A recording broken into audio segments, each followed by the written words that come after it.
Mr. Secretary, a Turkish student in Boston was detained and handcuffed on the street by plainclothes agents. A year ago, she wrote an opinion piece about the Gaza war. Could you help us understand what the specific action she took led to her visa being revoked? Yeah, and what was your State Department's role in that process? We revoked her visa. It's an F1 visa, I believe. We revoked it, and here's why. And I'll say it again. I said it everywhere. Let me be abundantly clear, okay? If you go apply for a visa right now, anywhere in the world, let me just send this message out. If you apply for a visa to enter the United States and be a student, and you tell us that the reason why you're coming to the United States is not just because you want to write op-eds, but because you want to participate in movements that are involved in doing things like vandalizing universities, harassing students, taking over buildings, creating a ruckus, we're not going to give you a visa. If you lie to us and get a visa and then enter the United States and with that visa participate in that sort of activity, we're going to take away your visa. And once you've lost your visa, you're no longer legally in the United States, and we have a right, like every country in the world has a right, to remove you from our country. So it's just that simple. I think it's crazy. I think it's stupid for any country in the world to welcome people into their country that are going to go to your universities as visitors. They're visitors. And say, I'm going to your universities to start a riot. I'm going to your universities to take over a library and harass people. I don't care what movement you're involved in. Why would any country in the world allow people to come and disrupt? Now, we gave you a visa to come and study and get a degree, not to become a social activist that tears up our university campuses.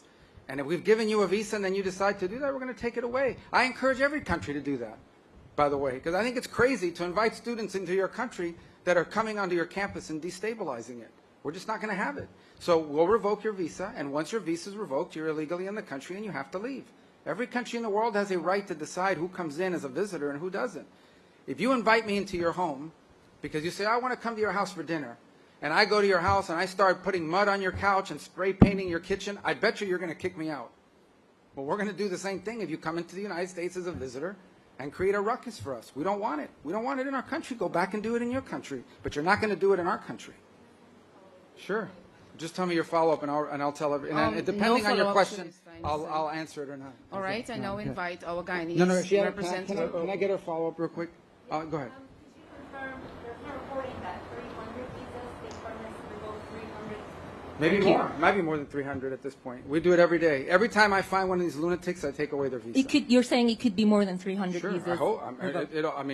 At some point, I hope we run out because we've gotten rid of all of them. But we're looking every day for these lunatics that are tearing things up. And by the way, we want to get rid of gang members too. So Venezuela sent us a bunch of gang members. I'm sure you've heard of Tren de Aragua, Mr. President. Terrible gang, vicious gang.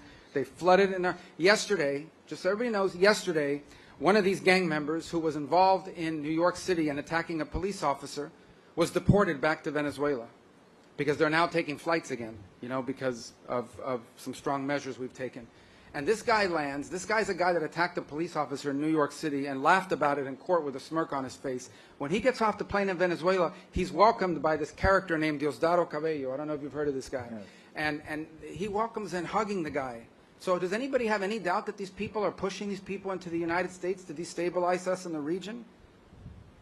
So, yeah, we're looking for people like this, and we want to get them out of the United States. Absolutely.